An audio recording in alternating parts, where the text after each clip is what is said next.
ॐ अज्ञानतिमिरान्धस्य ज्ञानाञ्जनशलाकया चक्षुरुन्मिलितं येन तस्मै श्रीगुरवे नमः।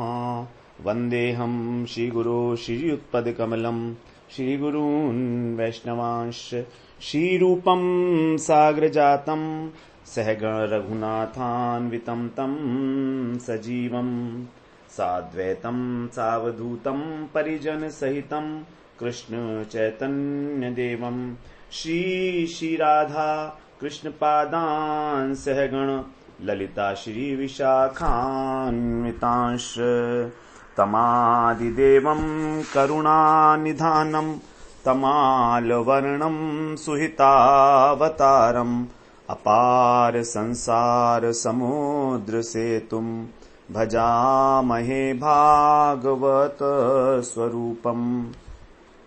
हे देव हे दैत हे भुवनैक बंधो हे कृष्ण हे चपल हे करुणैक सिंधु हे नाथ हे रमण हे नयनाभिराम हा हा कदानुभवितासि पदं दृशोर्मे। श्री कृष्ण चैतन्य प्रभो नित्यानंद श्री अद्वैत गदाधर शिवसदि गौरभक्त वृंद। हरे कृष्णा कृष्णा कृष्णा हरे हरे हरे राम राम राम हरे हरे। हरे कृष्णा। सर्वप्रथम मैं अपने गुरुपाद पद्म ओम विष्णुपाद अष्टोत्तर शत श्री श्रीमद् भक्ति वेदांत माधव गोसाई महाराज के चरण कमलों में अनंत कोटि दंडवत प्रणाम ज्ञापन करता हूं।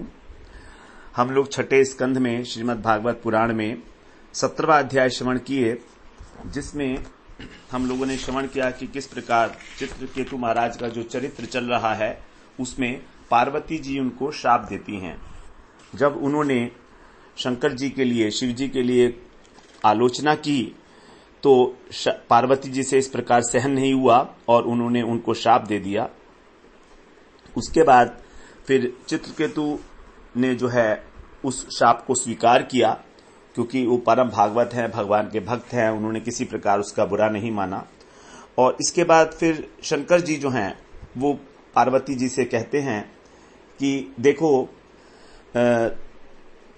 बड़ा आश्चर्य हो रहा था पार्वती जी को, क्योंकि किसी प्रकार वो क्षमा कराने के लिए भी चित्रकेतु ने उनसे नहीं कहा कि मेरे पाप को क्षमा कर दीजिए। केवल यही कहा कि यदि आपको यह ठीक नहीं लगा है तो आप दुखी हैं, इसलिए आप मुझे क्षमा करें, इस प्रकार। और वो रुके भी नहीं, विमान पर बैठे और चले गए। तो बड़ा आश्चर्य हुआ पार्वती जी को, शंकर जी को, दोनों ही। तो तब शंकर जी कहते हैं कि देखो देवी, तुमने देख लिया भगवान के भक्त कैसे होते हैं। तुमने शाप दिया तो भी उसने तुमसे हाथ जोड़कर तुम्हारे दुख के लिए तुमसे क्षमा मांग ली। अपने शाप को उसने किसी प्रकार से जो है शिथिल कराने के लिए प्रार्थना नहीं की। तो वास्तव में जो भगवान के भक्त होते हैं वे जानते हैं कि हमको जो कुछ भी मिल रहा है वो भगवान की इच्छा से ही है, हमारे अथवा हमारे प्रारब्ध का भोग होगा। तो इसके अंदर हमें चाहे कोई भी योनि मिले, किसी भी प्रकार से कहीं भी हो, हम चाहे स्वर्ग में हो, चाहे नरक में हो, चाहे मोक्ष हो, हमें तो केवल भगवान से ही मतलब है, इसलिए हमें कोई फर्क नहीं पड़ता। और वो जानते हैं कि भगवान तो सब जगह हैं। इस प्रकार से और चित्रकेतु महाराज कह के जाते हैं उनसे कि जन्म मृत्यु सुख दुख इत्यादि ये तो सब संयोग से होते हैं। तो इस प्रकार से ये भ्रम है केवल कि हमको सुख और दुख हो रहा है, अथवा कोई हमारे ऊपर कृपा कर रहा है, अथवा हमें श्राप दे रहा है। भगवान के लिए तो किसी का कोई अप्रिय नहीं है, कोई प्रिय नहीं है, वो तो सभी से प्रेम करते हैं, सबके आत्मा है। शिव जी कहते हैं कि जैसे मैं भगवान का प्रिय हूं वैसे चित्रकेतु भी भगवान का प्रिय है, इसलिए तुम्हें भगवान के भक्तों पर, उनके व्यवहार पर कोई आश्चर्य नहीं करना चाहिए। जब शंकर जी ने इस बात कहा तो पार्वती जी जो है शांत हो गई, उनका जो विस्मय था वो जाता रहा।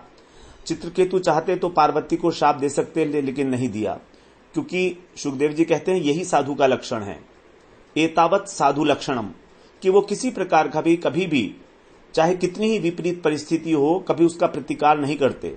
चाहे कोई कितना ही गाली दे, भला बुला कहे, लेकिन वो बिल्कुल चुप रहते हैं।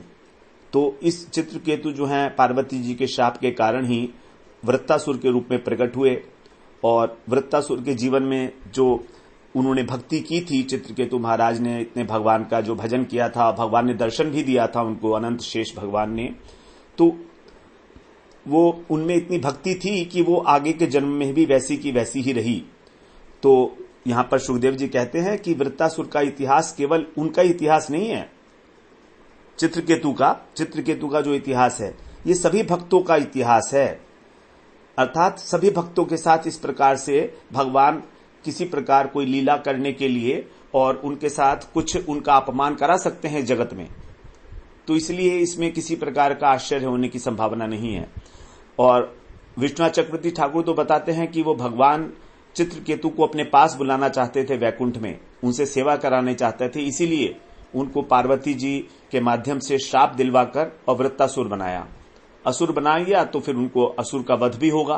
तो इस प्रकार से तो सुखदेव जी कहते हैं कि ये जो प्रसंग सुनता है उसको जो है परम गति की प्राप्ति होती है, इसका जो पाठ करता है, स्मरण करता है श्रद्धा पूर्वक। अब 18वें अध्याय के अंदर जो कश्यप ऋषि की पत्नियां हैं दिति और अदिति, इनकी संतानों की कथा है। विशेष रूप से जो है दिति के वंश का वर्णन है। 6ठे स्कंध के अंदर दिति का प्रसंग जो है मुख्य है। तो बता रहे हैं अब सुखदेव जी, श्री शुक उवाच, और हाँ इसके साथ जो है मरुद गणों की उत्पत्ति भी है दिति के गर्भ से। तो इस प्रकार से हम लोग 18वें अध्याय का पाठ करते हैं। श्री शुक उवाच, प्रश्निस्तु पत्नी सवितु सावित्रीं व्याहृतिं त्रयीं, अग्निहोत्रं पशुं सोमं चातुर्मास्यं महामखान। सुखदेव जी कहते हैं कि सविता पत्नी, जो सविता की पत्नी है वे प्रश्नी, तो प्रश्नी ने के गर्भ से 8 संतान हुई। उनके नाम बताए, सावित्री, व्याहृति, त्रयी, अग्निहोत्र, पशु, सोम, चतुर्मास्य और पंच महायज्ञ। ये 8 संतान जो हैं वो प्रश्नी के गर्भ से उत्पन्न हुए।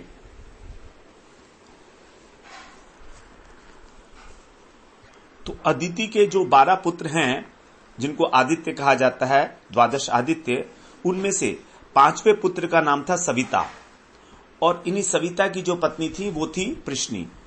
तो इनसे 3 तो पुत्रियां हुई, 8 जो संतान हुई उसमें से 3 पुत्रियां थी, सावित्री, व्याहृति और त्रयी, और 5 जो हैं वो पुत्र हुए, अग्निहोत्र, पशु, सोम, चातुर्मास्य और पंच महायज्ञ। इस प्रकार से आगे दूसरे श्लोक में कहते हैं, सिद्धिर भगस्य भार्यांग महिमानम विभुम प्रभुम, आशीषम च वरारोहाम कन्याम प्रासूत सुव्रताम। अब यहां कह रहे हैं, हे राजन, अदिति के जो 6ठे पुत्र थे उनका नाम था भग।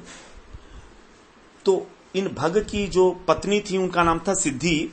उन्होंने महिमा, विभु, प्रभु और 3 पुत्र उत्पन्न किए और आशीष नाम की एक कन्या उत्पन्न की। आशीष नाम की, ये जो आशीष नाम की कन्या थी ये बहुत ही सुंदर थी, वरारोहाम और सुव्रताम, अर्थात उत्तम व्रतों को करने वाली थी, सदाचारिणी थी। इस प्रकार से तो अदिति के जो 5वें पुत्र थे उनका नाम तो था सविता और 6ठे पुत्र का नाम था भग। इस प्रकार से अब आगे तीसरे श्लोक में कह रहे हैं,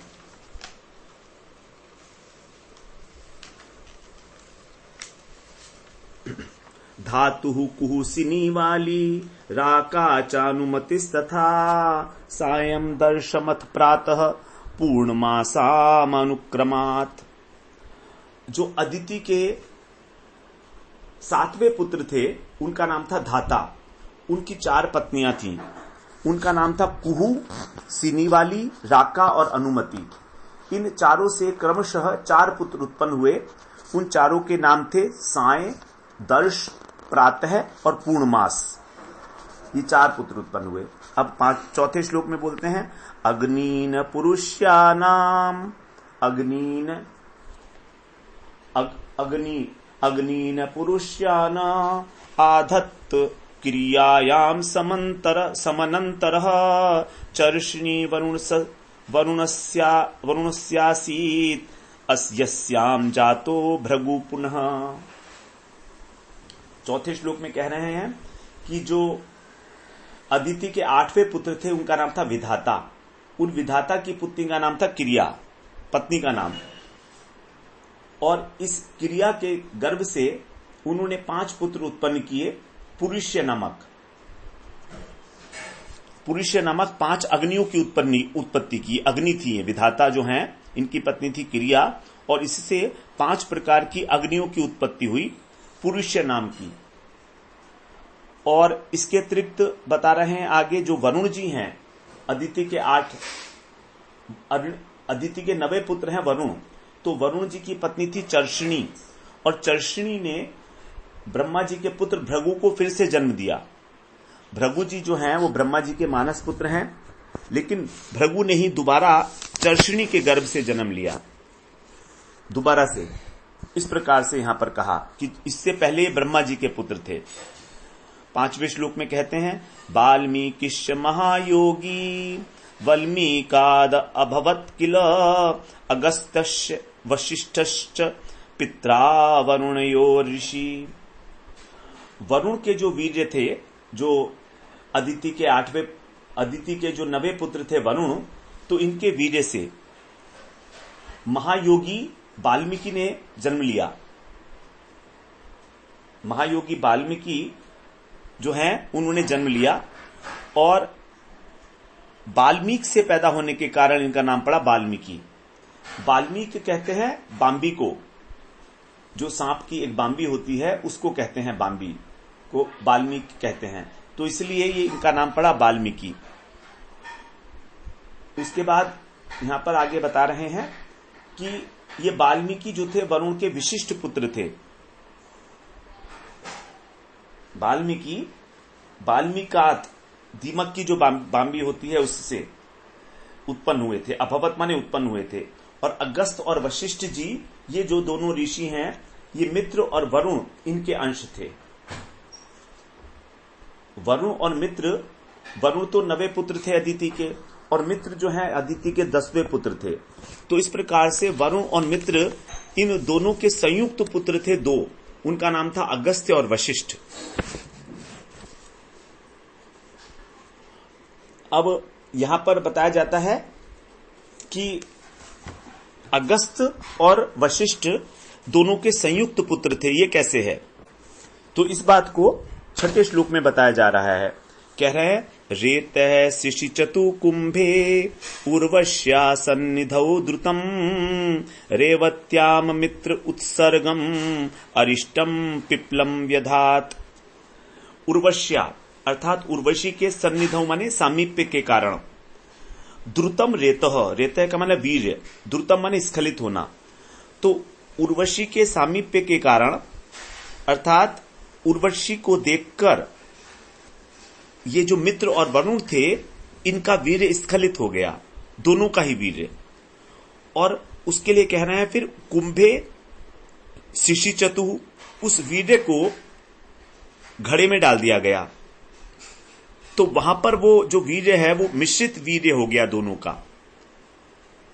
मित्र और वरुण इन दोनों का जो मिश्रित वीर्य था उसी से ये 2 उत्पन्न हुए, अगस्त और वशिष्ठ। इस प्रकार से इनका जन्म हुआ, इसीलिए इनको संयुक्त पुत्र बताया गया है। दोनों को मित्र और वरुण का संयुक्त पुत्र बताया गया है। और आगे कह रहे हैं कि मित्र ने जो अपनी पत्नी थी उनकी रेवती, उससे उत्सर्ग, अरिष्ट और पिप्पल इन तीनों को उत्पन्न किया। उत्सर्ग, अरिष्ट और पिप्पल ये 3 पुत्र उत्पन्न हुए।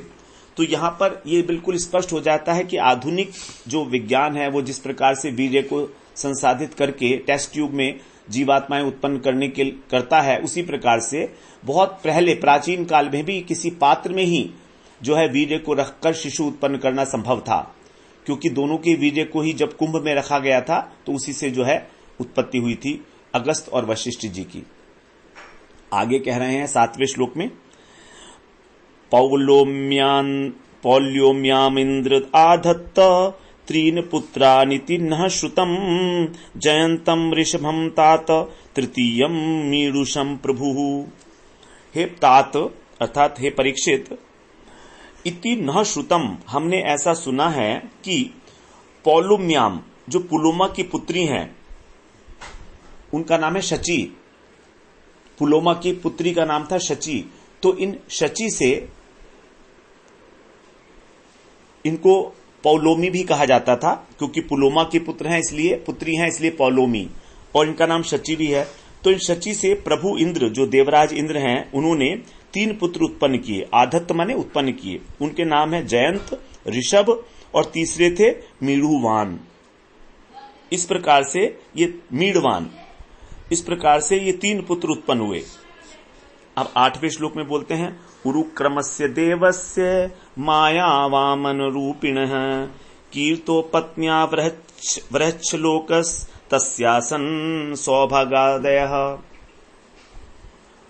यहां पर अब 8वें श्लोक में कह रहे हैं कि माया से वामन रूप लेने वाले भगवान, जो भगवान स्वयं विष्णु हैं, वे बलि पर अनुग्रह करने के लिए और इंद्र को उसका राज्य लौटाने के लिए माया से अपना रूप लेने वाले वामन के रूप में अवतीर्ण हुए।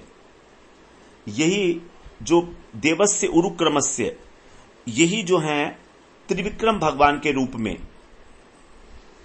त्रिविक्रम भगवान के रूप में जाने जाते हैं।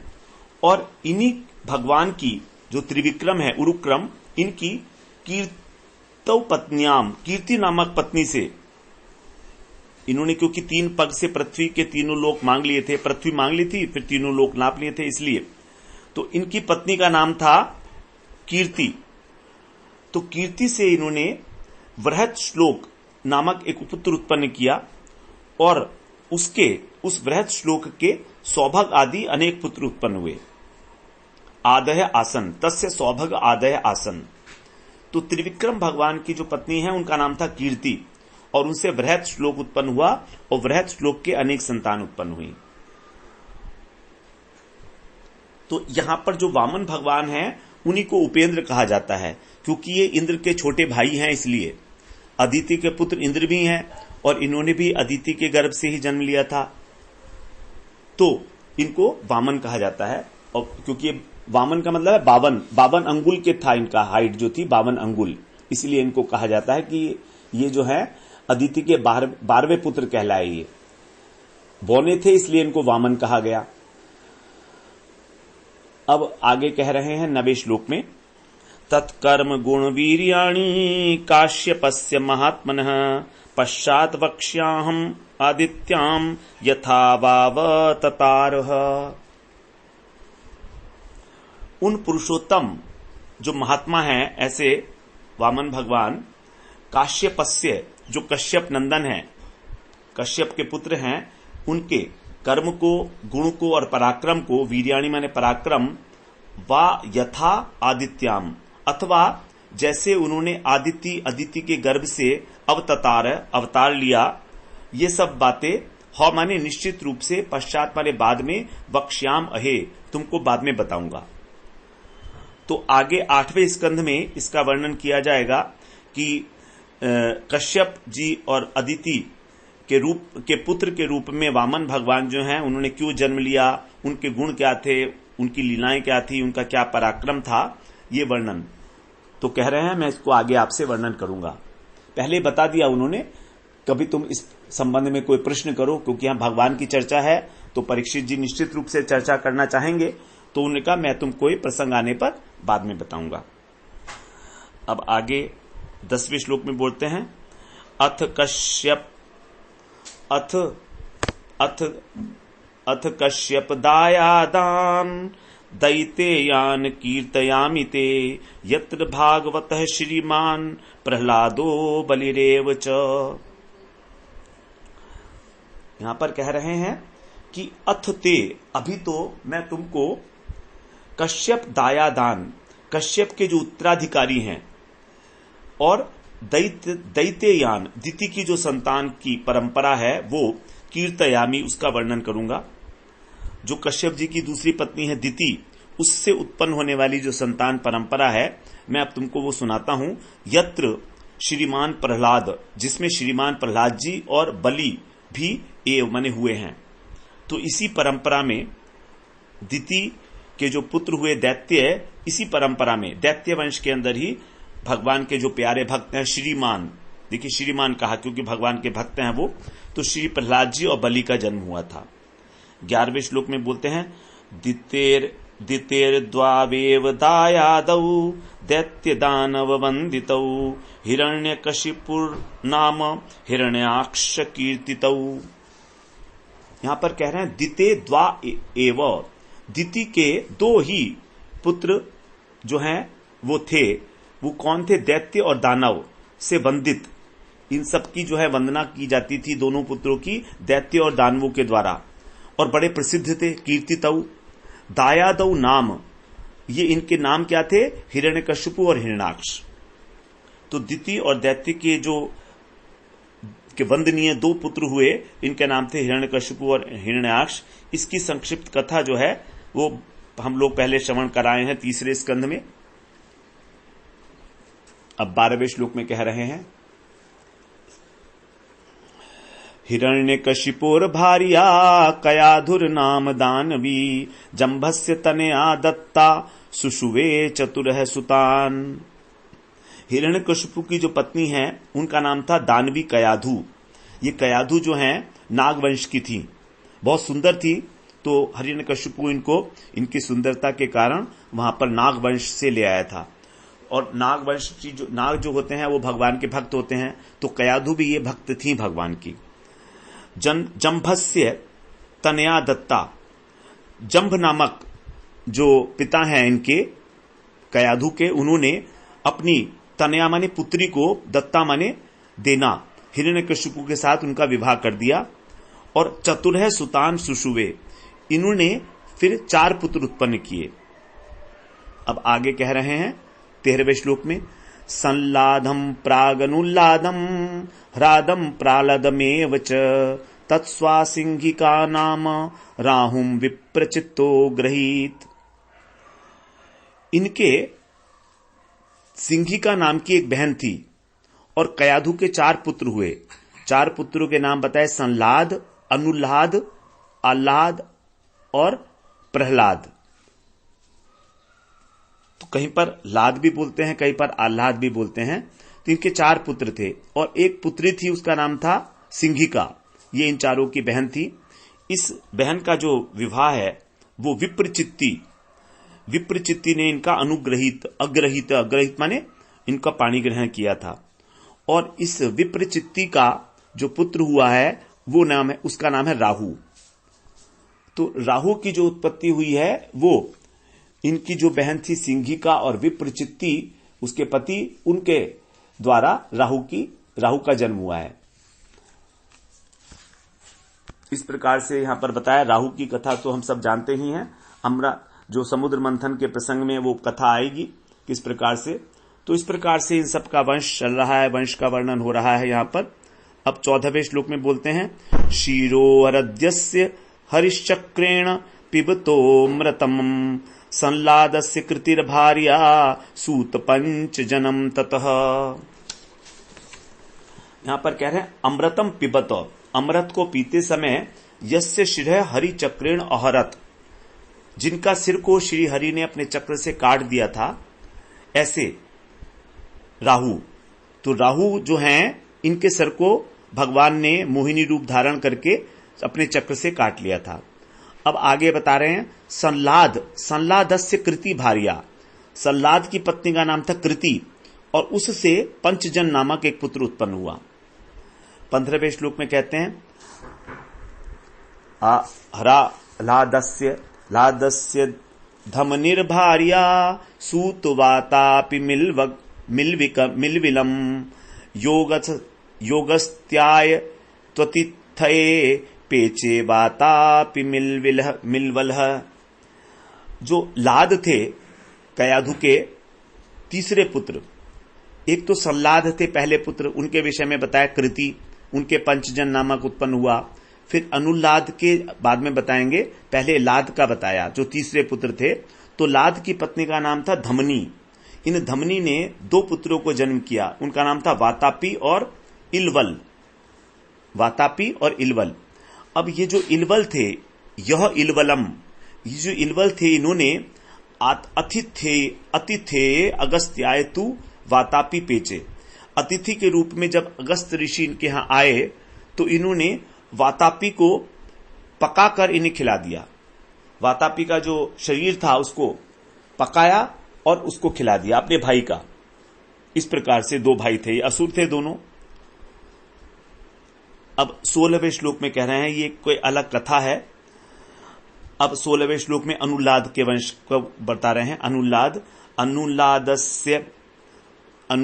अनुल्लादस्य सुमर्यायाम बाष्कलो महिषस्तथा विरचनस्तु प्रह्लादादिर्देव्यास्तस्या भवत बलिः।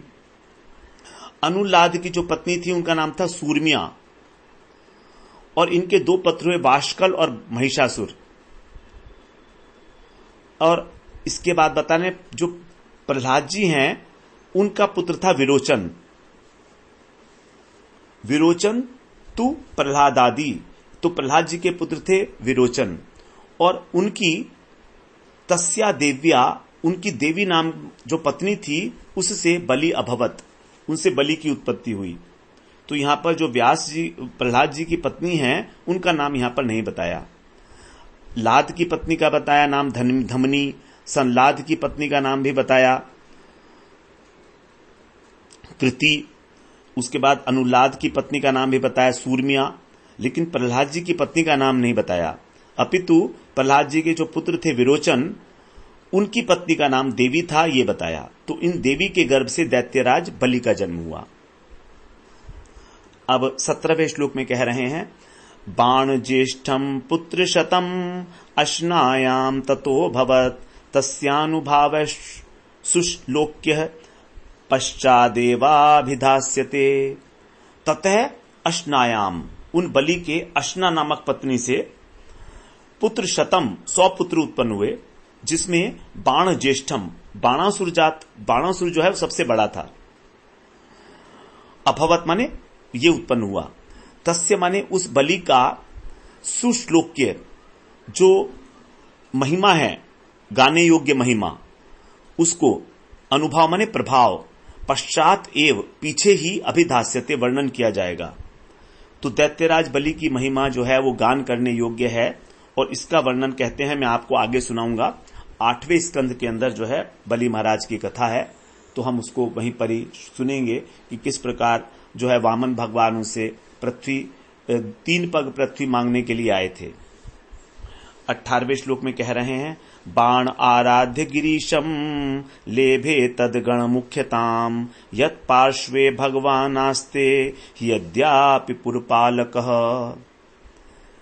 क्योंकि बाणासुर गिरीशम, बाणासुर ने जो बलि के पुत्र थे उन्होंने शंकर जी की आराधना करके उनके गण मुख्यताम, प्रमुख गण का पद जो है लेभे माने प्राप्त कर लिया था। उनके गणों का मुखिया बन गए थे शंकर भगवान के, उनको प्रसन्न करके। अद्य अपि, जिससे आज भी, और पुरपालक, जो पुरपालक है मतलब नगर के पालक, नगर की रक्षा करने के लिए, यत पार्श्वे, जिसके समीप, भगवान आस्ते, भगवान शिव आज भी रहते हैं। तो आज भी भगवान शिव जो हैं बाणासुर के नगर की रक्षा करने के लिए उसके पास ही रहते हैं। इस प्रकार की उसने आराधना की शिव जी की, आज भी वहां उसके निकट रहते हैं, उसकी राजधानी की रक्षा करने के लिए बाणासुर की।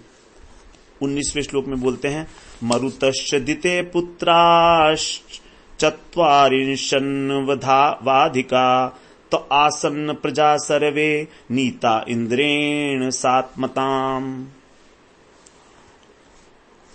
यहां पर अब कह रहे हैं कि 9 से अधिक, चत्वारिंशत 40, 9 से अधिक 40 क्या होंगे? उड़नचस 49। तो ये उड़नचस मरुतः मरुदगण भी हैं, तो दिति के बता रहे हैं कि हिरण्यकशिपु और हिरण्याक्ष के अतिरिक्त जो 49 पुत्र और भी हैं, अतिरिक्त हैं ये। दिते पुत्रहा, ये दिति के ही पुत्र हैं। ते अप्रजहा, लेकिन वे निसंतान रहे। आसन माने निसंतान, मरुदगण के कोई संतान नहीं हुई।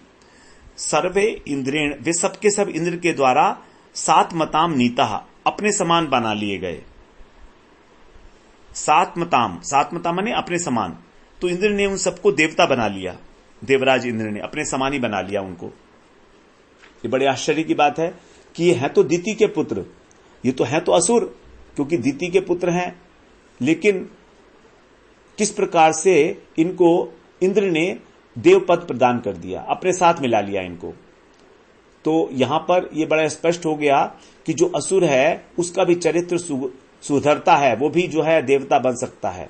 विष्णु में 2 प्रकार के मनुष्य बताए गए हैं। जो विष्णु के भक्त हैं वो देवता हैं, और जो विरोधी हैं वो असुर है, एक सुर और असुर। तो यहां पर यह स्पष्ट हुआ कि जो असुर हैं उनको भी देवता बनाया जा सकता है। इस प्रकार से यहां पर 19वां श्लोक पूरा हुआ। अब राजा जी का प्रश्न आ गया, परीक्षित जी का।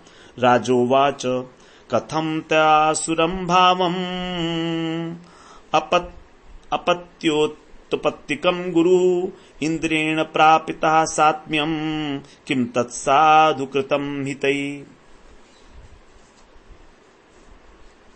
कहना है, हे गुरु, अर्थात हे गुरुदेव, तत् औत्पत्तिकम, वे जन्मजात आसुरम भावम, आसुरी स्वभाव के थे।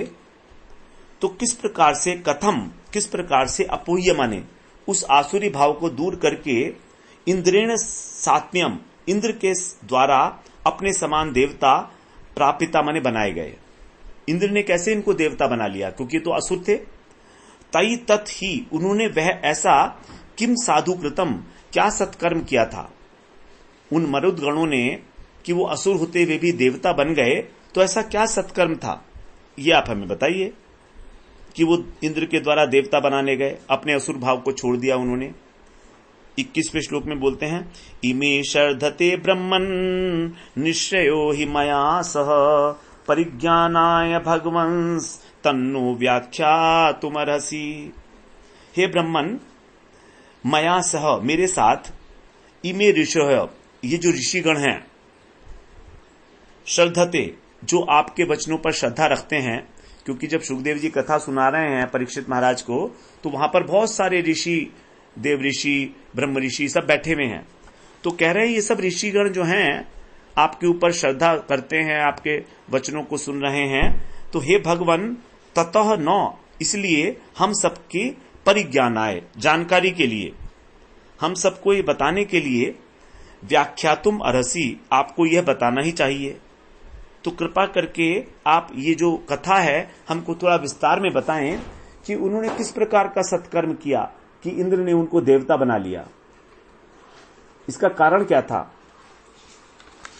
अब आगे सूत जी कह रहे हैं, सूतोवाच तद विष्णुरातस्य च बादरायणिर् वचो निशम्याद्रतमल्पमर्थवत् सभाजयन् सन्निभृतेन चेतसा जगाद सत्रायण सर्वदर्शनः। 22वां श्लोक सूत जी कह रहे हैं अब कि तत् आदृतम, इस प्रकार आदर पूर्वक, अल्पम अर्थवत, बहुत थोड़े शब्दों में, सारगर्भित रूप से, विष्णु रातस्य, परीक्षित महाराज का एक नाम है विष्णु रात, क्योंकि विष्णु ने इनकी रक्षा की थी। रात का अर्थ होता है रक्षा करना। तो परीक्षित जी की वचय माने वाणी, निशम्य माने सुनकर, सौ माने वो, सत्रायण जो ज्ञानोपदेश दे रहे थे, सत्रायण का मतलब ज्ञान का उपदेश देना। तो जो इस सत्र के जो है सभापति थे, बता रहे थे, वो सर्वदर्शन है, जो सर्वज्ञ हैं, ऐसे बादरायणी सुखदेव जी सभा जयन, उनका आदर करके, सम निभृतेन, प्रिय प्रसन्न चेत, सम निभृतेन चेतसा, अर्थात प्रसन्न चित्त से उनका अभिनंदन करते हुए जगाद माने बोले। तो उन्होंने, सुखदेव जी ने पहले इस बात का अभिनंदन किया कि आपने ये बहुत ही सुंदर प्रश्न पूछा है। सत्रायण माने, सत्रायण का मतलब है यहां पर शौनक जी कह रहे हैं, शौनक सत्रायण, जिन्होंने इस सत्र का आश्रय लिया हुआ है, अर्थात जो सत्र में बैठे हैं, तो शौनक जी को लिए कहा गया सत्रायण। तो शौनक जी से कह रहे हैं वो कि हे शौनक जी, इस प्रकार से जो है उनसे बोले, वो जो ज्ञानोपदेश ले रहे थे सूत जी से, इसलिए तो उन्होंने जो है अवश्य प्रशंसा की, क्योंकि प्रश्न बड़ा संक्षेप था और बड़ा सारगर्भित था। अब यहां पर कहा जाता है कि दिति जो है वो ईर्ष्या से पूर्ण थी, उनका हृदय जो है भगवान की भक्ति करने के कारण शुद्ध हो गया था, और कश्यप मुनि जो है वो विद्वान है। तो इस प्रकार से अपनी पत्नी के द्वारा जब वो प्रेरित किए गए, तो वहां पर जो है भगवान की भक्ति करने के कारण दिति जो हैं उनके गर्भ से देवता लोग प्रसन्न हुए थे।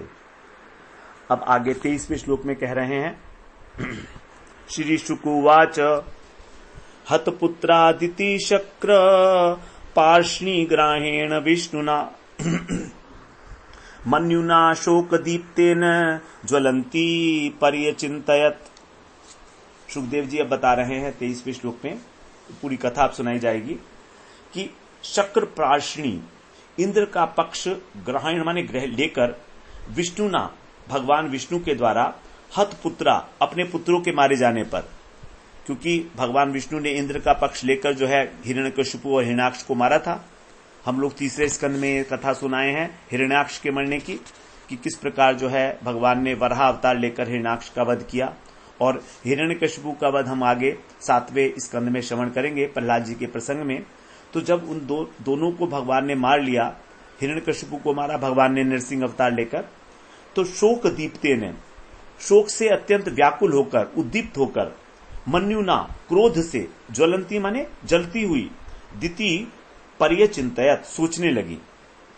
अब दिति जो है शोक की आग से क्रोध में जलने लगी, अत्यंत उद्दीप्त क्रोध की अग्नि थी उनके हृदय के अंदर, क्योंकि उनके दोनों पुत्रों का वध हो गया, हिरण्यकशिपु और हिरण्याक्ष का। तो सोच रही हैं, क्या सोचती हैं वो 24वें श्लोक में बताया जा रहा है, कदानुभ्रात्र हंतारम इंद्रियाराममुल्बणम अक्लिन्न हृदयम पापम घातयित्वा शये सुखम।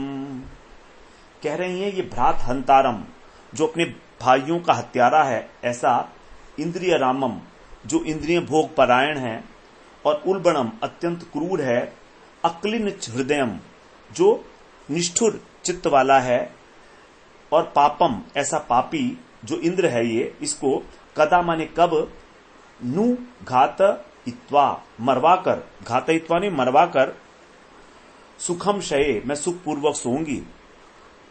तो सोचती हैं ये इंद्र वास्तव में बड़ा इंद्रिय परायण है, विषयी है, क्रूर निर्दयी है, इसने अपने भाइयों को मरवा डाला, और अब वो कौन सा दिन होगा जब मैं इस पापी को मरवाकर और आराम से सो पाऊंगी। तो इस प्रकार से उनका भावना है दिति जी की।